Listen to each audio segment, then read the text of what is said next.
Hello, everyone, and welcome to today's episode of the Globe webinar series on the future of global governance. I am Carrie Otterburn of the Leuven Centre for Global Governance Studies, and I will be moderating today's discussion. Today, we are joined by Professor Stefano Ponte to discuss his latest book, Business, Power, and Sustainability in a World of Global Value Chains, published in 2019 by Zed Books. Stefano Ponte is Professor of International Political Economy and Director of the Center for Business and Development Studies at the Copenhagen Business School. He is interested in transnational governance with a focus on private governance and public regulation. Stefano analyzes governance dynamics and economic and environmental upgrading trajectories in global value chains. He is particularly interested in how sustainability standards, labels, and certifications shape agro-food value chains, and how different forms of partnerships affect sustainability outcomes. Also joining us today as discussant is Dr. Axel Marx. Axel is Deputy Director of the Leuven Centre for Global Governance Studies at the University of Leuven since its inception in 2007. He is also involved as a lead researcher in the GLOBE project, focusing on trade and sustainable development and new forms of governance. His research interests include voluntary sustainability standards, sustainable development, business and human rights, EU trade policy, and comparative case methods. We will begin today's webinar with a presentation by Stefano of about 25 minutes. Then Axel will start off the discussion by offering his reflections and asking a few questions, and Stefano will have an opportunity to respond. Then we will turn to questions from the audience. Feel free to send questions to me throughout the webinar by using the webinar chat box function on the side of the webinar window. I will collect your questions to share with the speakers following the presentations. Before we begin, just a few words about the GLOBE project. Funded by the European Commission's Horizon 2020 program, GLOBE seeks to understand the constraints and opportunities for the European Union in promoting its interests and values through global governance with specific attention to four key areas: trade and development, security and migration, climate change, and global finance. The 3.5-year project aims to identify the major roadblocks to effective and coherent global governance by multiple stakeholders in a multipolar world, as well as look ahead to 2030 and 2050 in order to equip policymakers with the tools they will need to deal with future challenges. On behalf of the GLOBE project, I would like to thank both Stefano and Axel for joining us today. And now it is my great pleasure to give the floor to Stefano. Stefano, you have the floor. Thank you very much, Carrie. Thank you, Axel, as well, for setting up this event. I would like to thank also the GLOBE project and the Leuven Centre for Global Governance Studies. I have to confess, this webinar is really saving my life. I had to cancel about 8 book launches in the past 2 months. I guess that's good for the environment. I'm not flying around that much. And to be honest, originally I was not too happy about having a webinar form. I find it difficult to talk to people when I can't read their facial expressions, but you've all kind of experienced this kind of feeling in the past 2 months. So originally I wasn't, too happy about this, and now here I am, and we all have been quite quickly training ourselves to put up with the situation with COVID-19. So one of the things that I learned in these 2 months is that I have to put my my laptop high up so that you can get a better angle, so to speak. So I have 3 books under my laptop. So one is a Danish children's book. It's called A Day with Frog and Toad. The second one, I guess, is what half of our people around the world are trying to go through, is Thomas Piketty's Capital and Ideology. I've got stuck with the historical chapters now. I haven't gone to the end, so it's still sitting under my computer. And then I have a third book. So in your, and I would like for you to guess what it is. I also learned that we need to play some games and entertain people in these kind of situations. So if you want to use your comment space, if you guess which book I'm about to read or started to read for a workbook, you can put it in, and those of you who guess correctly, you get a free copy of my book. This is like real radio. All right. Then I was told that I need to keep time, so I'm going to move on now to the book itself. So this is a It's an academic book. It comes out of a 15-year of research and engagement in these kind of issues that I've had, and I got to a certain point where I needed to put all the pieces together. And so I sat down in 1718 when I was at Duke University for sabbatical to write this book. But at the same time, it's also pitched to a wider audience of practitioners, policymakers, and the general public, and especially if, when it concerns with the introduction and the conclusion that are really kind of try to touch the bigger issues that are arising from the nitty-gritty work that the book presents.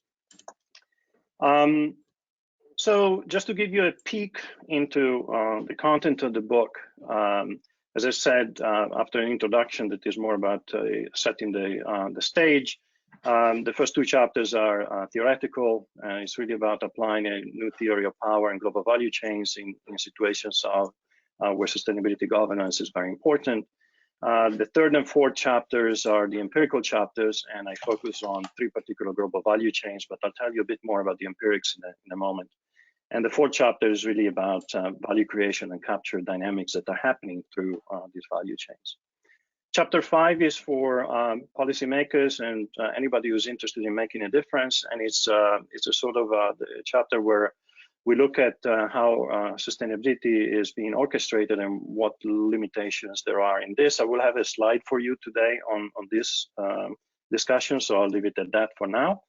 And the conclusion is about the bigger issues about just sustainabilities and how do we frame a better world and in the context of power dynamics in global value chains. And we'll talk about this particular aspect a good bit more today. So I'm going to focus today on essentially the big issues, on the policy issues, not so much on theory and on methodological nitty-gritty things. You can always ask me questions about that, or we can have a separate discussion at any time if you're interested in. So the presentation is essentially only two parts. One is about the key questions, the empirical basis and main argument of the book. And then I want to dig into the big issues, and then I'll leave a lot of space, I hope, for the questions also coming from our discussant and the audience as well.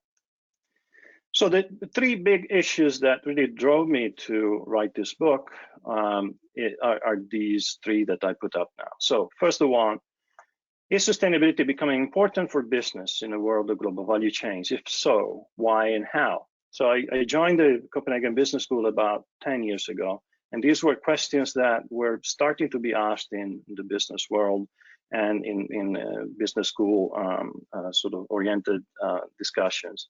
And when I started working in sustainability about 15, 20 years ago, there wasn't much traction, neither in academia nor in business for these kind of issues, except in some small environment.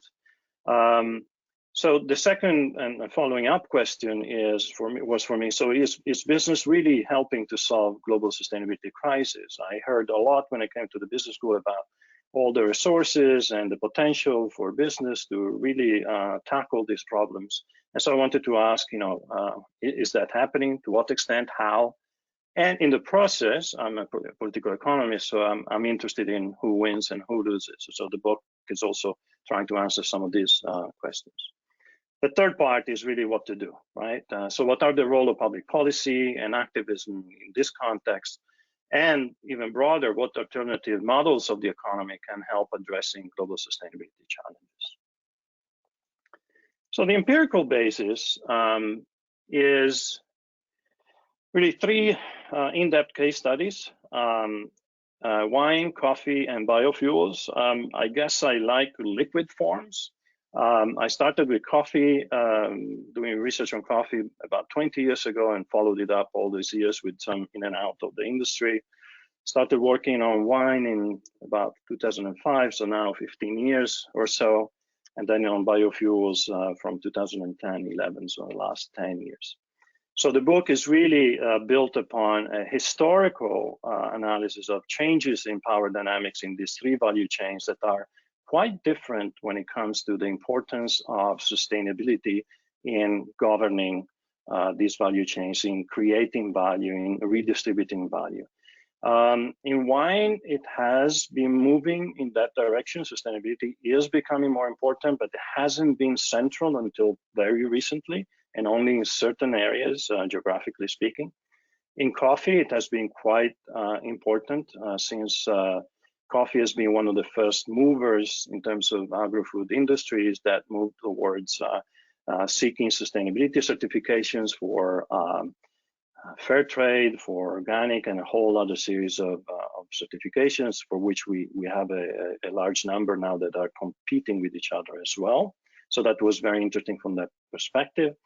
And then we have biofuels, which sustainability in biofuels is the only way in which the industry can function, because as you know from the EU regulation, the RED regulation that was brought in the late 2000s, only biofuel that is certified sustainable can be used economically within the EU, and other countries also have had regulations of different sort, but pushing the same direction. Essentially, while biofuels per se were seen as one of the solutions for sustainability issues, especially related to CO2 emissions, after the food price crisis 2007 and all the polemics that came around and all the criticism on biofuels, you move into a discourse of biofuel can be one of the solutions, but only that biofuel that has been produced and traded in a sustainable way. So you have kind of three different levels of importance of sustainability. And so I did, in the book, you can find historical work that traces changes of power in the value chain and the role of sustainability that was played in that. Broadly speaking, covering the last 30 years, including changes in international and domestic regulation. Now, since I joined CBS in Copenhagen in 2011, Copenhagen is a big shipping country. Well, Denmark is a big shipping country, so there's a lot of interest in shipping. I've been working with some colleagues on the sustainability of shipping, and also on aviation, and the aviation part is linked to biofuels because it plays an important role there. And now with the aviation industry going belly up, is becoming even more important because some of the rescue packages that countries are putting together are being tied into a greener form of aviation, and aviation biofuels play a main part. And I did quite a bit of work on that. So those reflections are also in part of included in the book. I'm also drawing from labor-intensive value chains, especially manufacturing, apparel and furniture work that I've done collaboratively with various colleagues. So this is essentially the empirical base that you find in. Much of it is on as I said, on wine, coffee, biofuels, but also with insights from the other.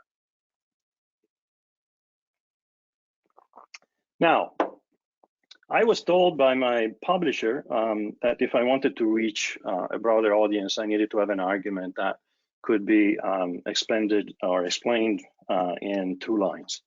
I went down to 4 words, so I guess I overdid it a little bit. But the argument is, okay, we're seeing green capital being accumulated, but we also still see brown environments as opposed to better environments. So they're still, very problematic in some ways. And so it's in that tension, that paradox, that the book is built.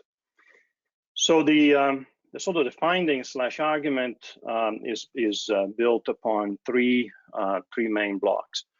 One is the understanding and that sustainability has become key in understanding contemporary capitalism, something that wasn't really clear as recently as 15 years ago. Not only sustainability is becoming mainstream, we see certifications and labels on all sorts of products everywhere, so consumers are bombarded by these kind of green credentials and at the consumer level, but also governments are trying to buy better products through their procurement, et cetera, et cetera. to some extent, the so-called business case for sustainability has been solved. So especially in the business school context, there was a lot of discussion, especially from corporates, saying, well, sustainability is all good, but it has to make money for us. And if it doesn't, a bit of a problem. And that was a big debate. My argument in this book is that we shouldn't bother looking at the business case anymore, because in one way or another, big corporations that have been successful have found a way of making money out of sustainability. So the business case is solved. Not only sustainability is becoming mainstream, but it's also becoming what I call mainstream.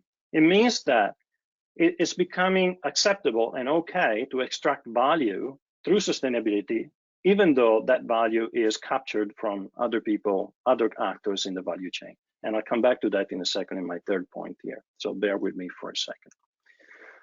So, second point is there is plenty of evidence that lead firms in global value chains are leveraging sustainability to maximize what I call green capital accumulation.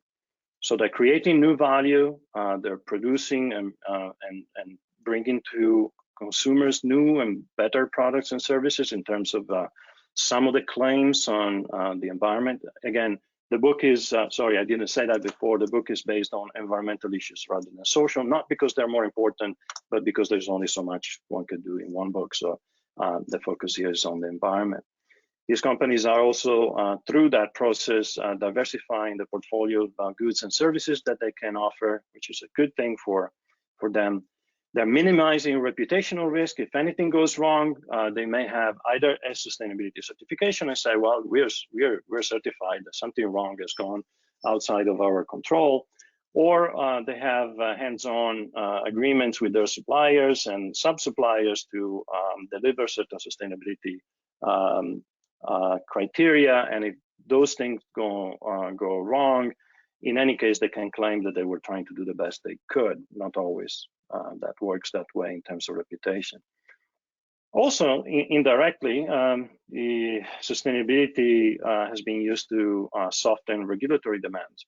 If companies are so good at dealing with sustainability issues, why, they would say, why do we need to get the breath of the government on our neck? Except that then these days they're very happy to accept all sorts of very heavy braiding from the breadth of the state in order to save them from economic disaster, but that is for another time. Third part is that all that I mentioned in point 2, if you look at it from a hardcore, hard-nosed business perspective, they would say, okay, so what's wrong with that? They're just doing business, Well, the problematic part, I work a lot on global South, global North dynamics, is that a lot of this, especially in value chains that have a North-South dimension, which most of those I'm looking at, is that the value is not only created through this process, but the lead firms in the North are capturing value from their suppliers. So that is what I call the sustainability supplier squeeze. So you deliver more greener products or more sustainability, or you have to, as a supplier, to have all these sustainability certifications, and your buyer will just say, well, the price is just as it was before, you just have to deliver something on top of that, and it becomes the new normal. And all the expenses that you have to incur in order to deliver that, it's up to you.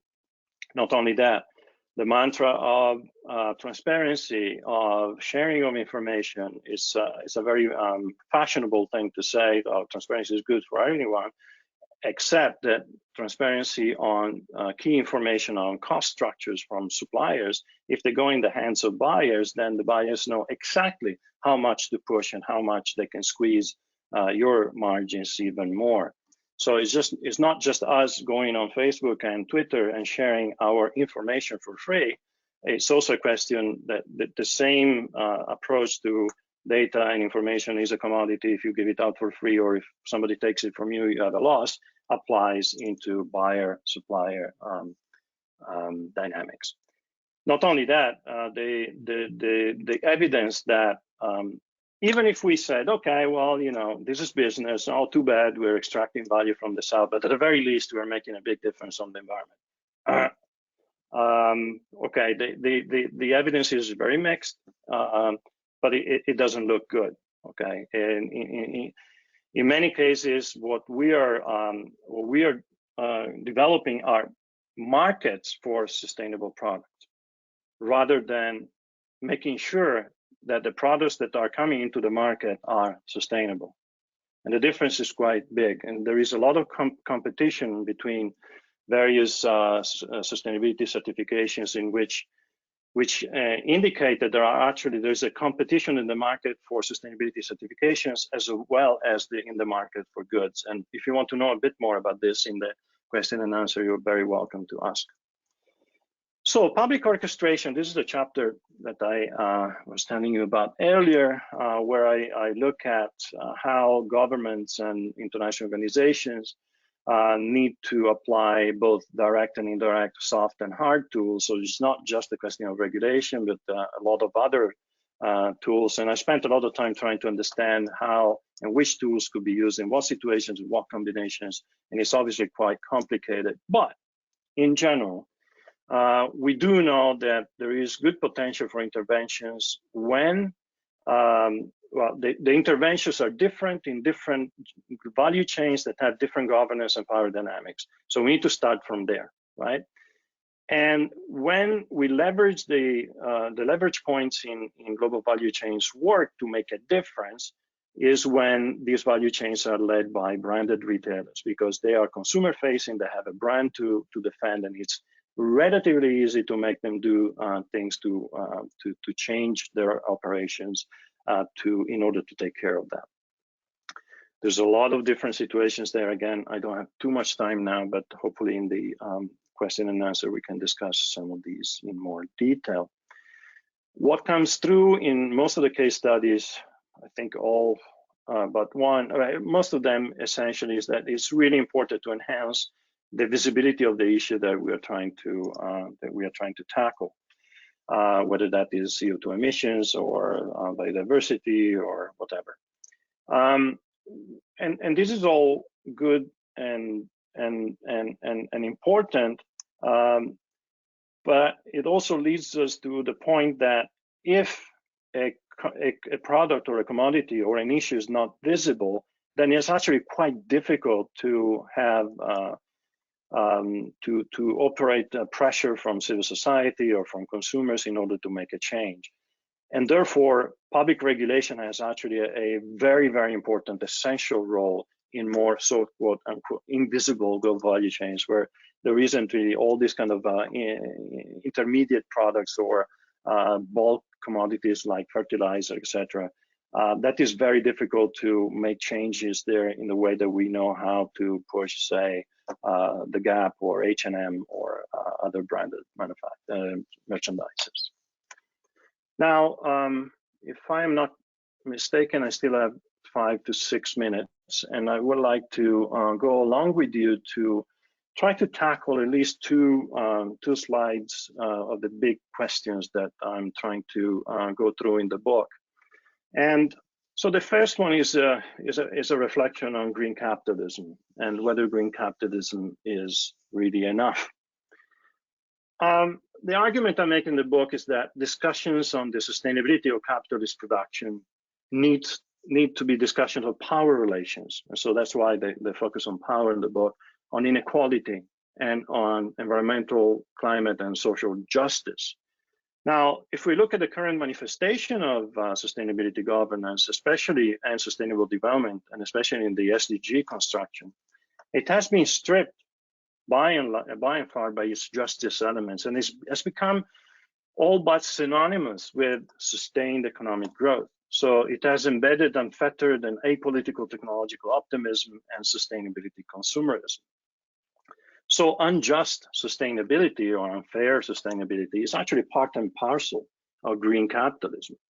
So a couple of reflections on this. So the dematerialization of production in some countries, essentially in Europe, we talk a lot about dematerialization, is actually based on increased material extraction in others. We're just moving the problem somewhere else. Land grabbing is taking place under the pretext of conservation. Green jobs, like brown ones, are becoming more precarious, informal, exploitative. And as I said earlier, lead firms in global value chains are capturing sustainability value from their suppliers in the global south.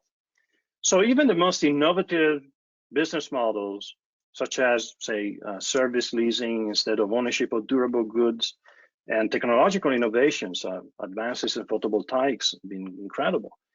They will only allow us to take one step forward while we take two steps back by scaling up production and consumption ad libitum. This is because the great strides in lowering the unit level of energy and resource intensity of our production do not dent the overall impact in the aggregate if we keep growing that production and consumption even faster than what we gain in the unit level savings of materials and energy. A short but very important parenthesis on tax and how do we find resources to ensure sustainability. Now, as you well know, through so-called tax optimization strategies and offshore finance, the same corporations that are officially championing sustainability and the same plutocracy that provides large resources to philanthropy deprive the state of essential resources that are needed for addressing social and environmental concerns. So fewer public resources then even make it even more pressing for governments to enter into partnerships with industry associations, corporations, NGOs, and indeed also accept philanthropic largesse. This in turn further increases the legitimacy of business-oriented solutions to sustainability and limits the space for more radical action or regulation, say decreasing consumption, limit growth, or apply carbon taxation globally. Governments are accused of not being able to effectively regulate sustainability, while corporations are framed as being an important part of the solution because they have massive resources at their disposal. Of course they do, but those also include those that were supposed to be taxed more effectively. So in the book, I argue that the current global environmental crisis is not related to the Anthropocene itself. So this discussion about the human activity is changing this geological era. But I subscribe together with others and just more in particular to linking it to a particular kind of organization of the economy, capitalism. So we're actually we're living in the capitalocene rather than the Anthropocene. So overall, the idea of sustainable development in the context of green capitalism would not be achieved unless we rethink the current organization of the global economy, reform the economic and political institutions of the government, and devise new forms of governance and collective action. So my argument here is that sustainability should not be used mainly as a marketing and strategic tool, not only as a means or not even as a means of capital and wealth accumulation, and should not be subservient to economic growth.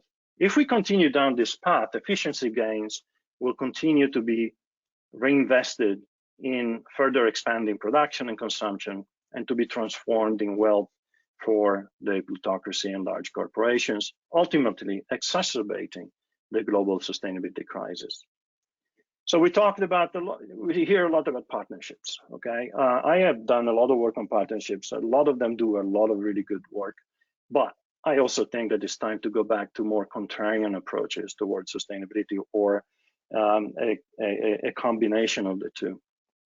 Remember, in these partnerships, win-win, all this stuff that you hear, win-win, win-win-win, is actually the exception, not the rule. Partnerships are embedded in unequal power relations. And therefore, even NGOs, I think, and even the big ones should stop just playing by the rule of business. So mainstream NGOs may actually become part of a problem rather than a solution. So what does it mean to move towards a just and fair sustainability? So alternative ideas, models, and practices to the contemporary form of green capitalism are emerging. And some approaches are suggesting a focus on planetary boundaries within which humanity operates, or the donut economics that have built upon that. Others propose a steady state economy, prosperity without growth, or even degrowth. Now, and a myriad of examples are available on how these models of economy can work and are working, especially when coupled with community involvement, union and social activism, decentralization, cooperative forms of organization, and radical and democratic ecological experiments. So a path towards a just and fair sustainability would entail addressing inequality for the reasons that I just listed above, focusing on improving the quality of life and well-being rather than growth per se. We're still using growth as the final objective here. Demanding a community economy and increased public consumption rather than private consumption. Meeting the needs of both current and future generations, at the same time reimagining these needs. It demands a paradigm of sufficiency rather than maximization of consumption. And it demands a different kind of green entrepreneurial state that caters to these needs. So paying attention to what we buy and buying more sustainably and paying attention to how it was produced remains, of course, important. But we cannot buy our way out into a sustainable future. So the imperatives of growth and consumption are part of the problem and cannot be the solution. Thank you very much. Before we go on, I just wanted to say, of course, what about COVID-19 and sustainability? There's a lot of, the book came out before COVID, but I just wrote a blog that is posted on our center. You can see a screenshot here. And I'm sure that these questions will pop out in the Q&A. So I'm just gonna then leave it back to Axel. Thank you.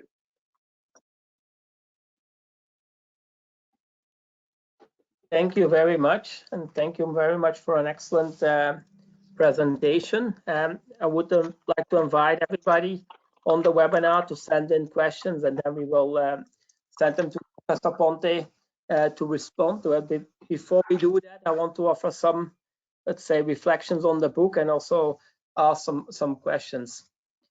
First of all, I think it's a really excellent book. It covers a lot of ground, and I think also it's for a very wide audience, in the sense that for those who are very new to the field, the book offers really excellent introductions to key concepts. Wait 1 second. Sorry for that. Really excellent introductions to key concepts. Chapter 2 introduces global value chains and different types of value chains. Chapter 4, really excellent introduction to different dynamics of social and economic and environmental upgrading. And each time Professor Ponte introduces these concepts, summarizes a really impressive amount of literature, and also clarifies the different dimensions related to these concepts. And he does that by really linking up to all the relevant literature. And I think if you're new to the field, it's a very good introduction, and you will find a lot of relevant sources to go on. For those who are actually a bit more familiar already with the work and who are studying global value, I think the book offers very significant new theoretical and empirical contributions as well, especially on how power dynamics play out, and extending the approaches which focuses on bargaining power to include different forms of power, such as institutional, demonstrative, and constitutional. Professor Ponte did not touch upon it that much in the presentation, but it's extremely well elaborated in the book. And in a way, it adds a lot of value to the research on global value chains and bringing in important aspects of global value chain, like institutional context, power and governance of value chains, in a very comprehensive analysis of how value chains work and also how they transform. And as you saw in the presentation, the book is really based on very rich empirical case studies. And what I think is especially interesting about the case studies is that they take a long time perspective. They really show the different processes and changes over time and cover a lot of ground. Finally, I also think that for those who are interested in future research on the topic, the book offers quite a lot of food for thought, and actually quite a few suggestions. In the chapter on social and environmental upgrading, you can find many suggestions for further research, and also especially what also appeared towards the end of the presentation, and which is also in the conclusion of the book.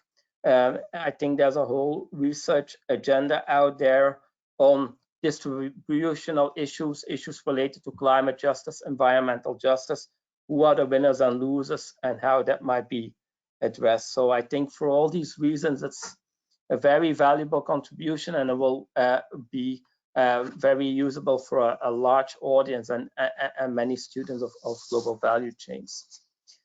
The book also, of course, raises a lot of questions, and since we have a broad audience, I want to focus on some of the more, let's say, bigger themes or questions, and they relate to certification and voluntary sustainability standards, question on the sustainable development goals, and then if time allows, or maybe a little bit later, maybe we turn back to the COVID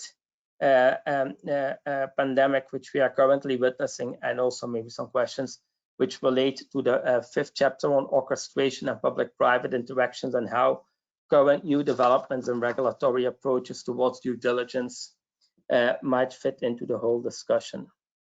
But maybe first, let me start off with a question on voluntary sustainability standards, which you also discussed, these certificates which we see on different products. We have witnessed a real proliferation of these standards since the 1990s, and actually at the time when they emerged, there were a lot of hope and expectations formulated concerning their potential contribution for a transition to sustainability. They were seen as a new private form of governance, which tried to enforce standards on all dimensions of sustainability through auditing and certification and so on. And in your case study on coffee, you show that they have played an important role in mainstreaming sustainability in value chains. But you also show that specific brand-related initiatives go beyond certification, and there might be new trends emerging. So a first question related to that is, what is your assessment of the contribution of certification schemes in transitioning to sustainability? What can they do and what can't they do, and what are their possibilities and limitations? Second question relates to the sustainable development goals. You mentioned them at the beginning of your book, and you also mentioning them in your conclusion when you were a bit more, let's say, critical and actually see them as some kind of a business as usual type of approach to sustainable development. Now, these sustainable development goals, they touch on many different aspects of global value chain. SDG 8 on decent work contains several targets which need to be addressed in the context of a global value chain. SDG 12 on consumption and production really want to transform or change the ways we are producing. But the more general question is, to what degree do you think are these SDGs a game changer? What can we expect from them? What are their limitations? What are their possibilities in terms of sustainability concerns addressed in global value chain? So these are maybe a first set of ideas and questions for you to think about. Thank you, Axel. These are really big and very important questions. I'm glad that you're bringing them on the floor. On the voluntary sustainability standards. So if we go back to the 80s, early 90s, essentially anybody could claim anything on sustainability. You got all sorts of claims that were absolutely coming out of thin air. From NGOs, from corporates, from all sorts of actors, because there was essentially nobody checking on whether these claims were accurate and credible. So in the short period of, I would say, 30 years, we've gone from a free-for-all into a very sophisticated setup with a lot of different sustainability certifications. It goes into the thousands, actually. Even in agro-food, we're going over 300. Some of them are across various crops. Some of them are specific. Some of them are very demanding. Others are hot water. Like any market, because what we have observed is actually the creation of a market for sustainability standards. There is competition there, and that is what has a dynamic that I'll come back to in a second. But at the beginning, essentially, sustainability standards provided a very important point of reference where we had at least systems of setting indicators and auditing, and then giving out certifications to producers or buyers, and those certifications could also be put into a label for easy identification by consumers. Absolutely essential at the beginning. Now, in time, with proliferation, we have seen very interesting dynamics coming up. So in example, in coffee, we started with 3 or 4, fair trade, organics, there was bird friendly, and then it was UTZ, and then Rainforest Alliance, and then you name them. And then, so competition came into that field, even on claims that were of the same nature. So at the beginning, organic was taking care of farming practices, fair trade about social conditions of production and minimum price. Bird friendly was about forest cover. So there was a division of labor then. Then Rainforest Alliance and UTZ came in, and they were trying to merge everything, and they started competing. So essentially we have a creation of a market, a competitive market for sustainability labels that go on the product, that go parallel and interaction with the market in competition, the competition in the market for good itself, right? And that has led, in some cases, to a race to the bottom. So standards that have come in, and they offer you the lowest possible standard so that you can do it, you can obtain a certification in the quickest, fastest way possible. I'm not talking particularly on coffee here, but more in general. And that has essentially led to claims that on sustainability that are very difficult to relate to actual improvements in the environmental social issues. On the other hand, we also have observed race to the top. So in forestry, FSC, the Forest Stewardship Council, was the first one out, a very strict standard with a special standard for community forests, separate from commercial forests. Then we have other labels coming in and trying to compete on the lower side of the standard, but then in the long term, FSC has remained there as the point of reference. And indeed, some of those who had come in, and your work, Axel, on this has also shown this, some other labels that came in to push down the standard, and eventually in the long term felt the pressure to go back in quality of the standard. Now, the problem with these standards is that the original idea was that the standards were being put in place in order to actually achieve something in terms of a social, environmental improvement.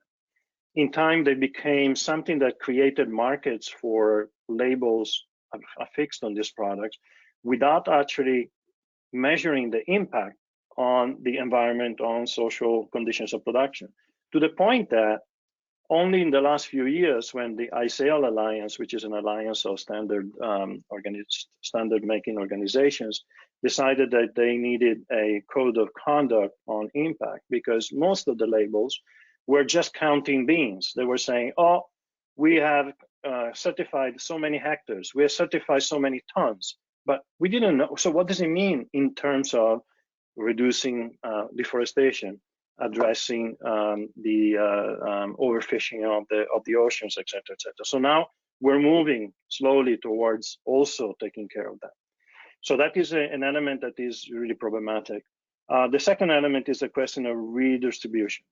And it's very clear across the board that sustainability standards have been an instrument because of the costs involved, the procedures that are easier to achieve and more helpful for bigger farmers, bigger players in general, at the cost of smaller players, of farmers and operators based in the global north vis-a-vis the global south. I've done a lot of work on capture fisheries that I didn't put in the book. I didn't have enough space to cover everything. But in fisheries, essentially, there's a monopoly of in capture fisheries, not aquaculture, of the Marine Stewardship Council.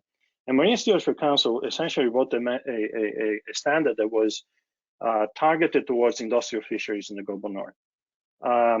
And obviously after 10, 15 years, then when I was working on this, I said, hey, there are no fissures in the global south except for one in South Africa, another one in Argentina, that are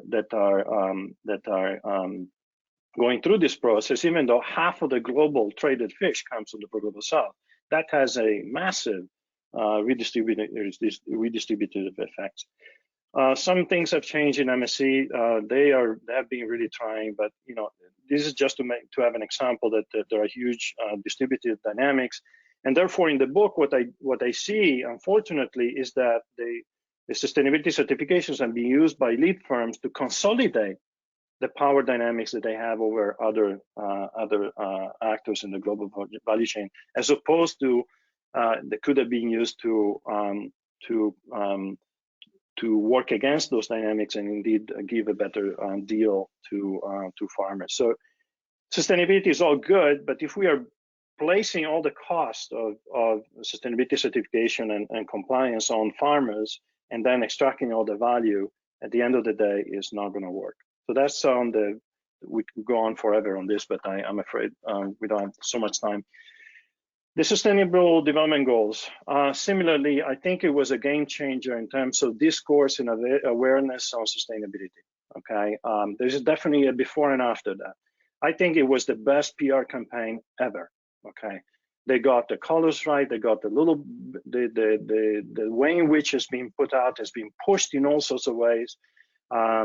There's merchandising, the pins, and everybody feels good about this. So from that perspective, great. Okay, we're better off now than we were before. Yet, organizations, big business now, the ones that were already serious on sustainability, they're using those for the purpose of trying to be better. Great. Those who were not serious about this, they're using them to tick boxes, essentially. Okay, we're doing what we were doing before, but now we know that we are going to meet SDG 5, 8, 12, you name it. There's so much of that going on. So my fear is that it's going to become so watered down in terms of the actual implementation that it's not going to mean anything. So what is really important now is to have a great effort, both in the media, but also in the research community, to actually see that these claims are put in place in practice. I think I'm going to leave it at that for now. Okay, thank you very much. Carrie, can you feed in some questions? Yes, absolutely. Thank you so much for these presentations and your discussion that you've kicked off. We have many questions, so I'm going to introduce 3 to start with, and if we have time, maybe we can do another round. That's totally up to you, depending on how we're shaping up and if you have time to answer a few more. So let's get started. Our first question is from Georgios Kostakos, asking, how can we transition to a world of human well-being, resilience, and real sustainability when the profit-maximizing approach of the business sector has captured the imagination and funding of politicians? And somewhat on the same theme, we have a question from, let me just see, the name, I'll get the name in just a second. We have a question from Elena Pirard asking about what role greenwashing plays in these power dynamics. And then a sort of a counter question, sort of counter argument from Karina Forster, who is asking, do you think that the pressure for and trend towards sustainability, which includes environmental and social sustainability in global value change, is at least an improvement compared to the past and a step in the right direction? So we have a sort of some different perspectives here. Maybe you can start with those questions. Would you be so kind to reread the third one, because I'm not sure I understood it. Sure. She asks, don't you think the pressure for and trend towards sustainability, which includes environmental and social sustainability in global value chains, is at least an improvement compared to the past and a step in the right direction? Okay, thank you. These are all very good questions. I don't know if we're going to have time for another round, but I just wanted to say I will get all these questions in writing. And to the extent that you want to also reach out directly to me, I'm very happy to discuss these. Obviously, 1 hour is a very short time. I think that the first question is very good because it's about ideas and perceptions, and I think that profit maximization will remain there as a target, of course, and in the discourse of business has been there for a long time. But there have been profit maximization for whom and for what? I mean, these ideas are being challenged now. Last year, you had a large group of big corporations say, well, we're not about shareholder value anymore, which means profit maximization in order to return it to the holders of shares, but to stake, in moving towards stakeholder values. It means that shareholders are only one set of stakeholders, and the other ones may be, the environment or society, etc. And then there are a lot of discussions about the social permission or the social license to operate. So corporations are, especially the incorporated form, has been put out there as a special, if you look at the history of corporations, is a special setup that is being put in place in order to allow people to take risk without losing personal wealth. And the idea that corporations should, in any case, provide at the very least employment, and with AI and robotics, that's going to be even more problematic. So a lot of these questions are being asked, and I think we have a big opportunities now in the discussions on recovery plans after COVID, where all these issues, all of a sudden, people are saying, no, there's no back to normal. There's no normal.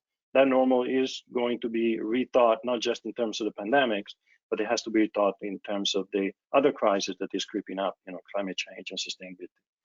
Greenwashing absolutely has been part and parcel of the processes that I have described in the book. I didn't pay too much attention in the book on it because Peter Doverne has written such a great book on it that I really didn't feel I needed to add anything. And if you haven't read it, please do look at that book. But absolutely, it is also part of what I'm explaining in terms of the SDGs. When you play box ticking, you're greenwashing essentially. So all this pressure for sustainability in global value chains, is that better than nothing? Yes, it's better than nothing, but I think that there is a disjuncture between the claims that are being made on how much difference we make and the actual difference that we make, which, first of all, we very rarely measure, and second of all, is not what is set out to be, number one. Number two, when that is used to extract value from suppliers in the South, then you have a redistributive effect. You may have a positive effect on the environment, and then you're squeezing the supplier. I've talked to so many of suppliers in the South that says, yeah, we're doing this now.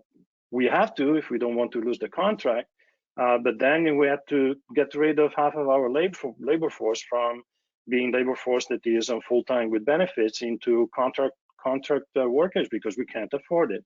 So these things kind of come in a sort of part and parcel of the same kind of discussion. I think we do have a few minutes for another round. Thank you. Okay, great. We have several questions here.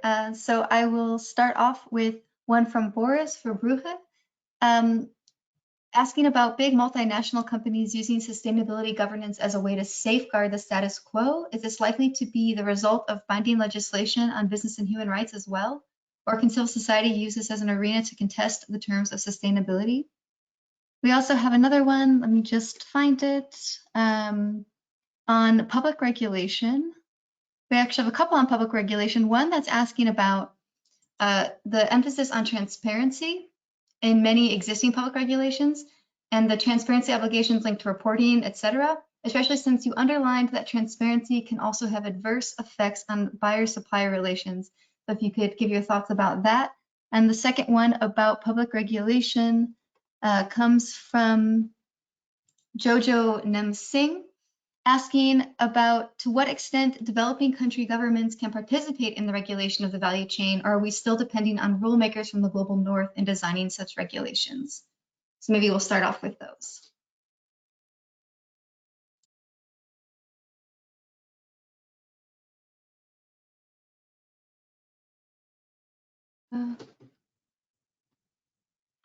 I'm on now. I was off. On business and human rights, I have colleagues who are working on this, and essentially what the situation is now is that we need to be very aware about the claims that are being made in order for it not to go the same way that we are seeing with other claims related to environmental sustainability. Leave it at that now because it's quite a complex field, and I'm just raising the question that there is no end line now where we say, oh, it happened just like in the environment, but there are signs that if left unchecked, it could go that way. That's a very simplified version of a very complex field. On public regulation, so the issue on transparency depends on who demands the transparency and what the data is and who controls it. So when transparency is provided as part of a governmental, so we have, for example, in forestry now, we have legal verification of timber.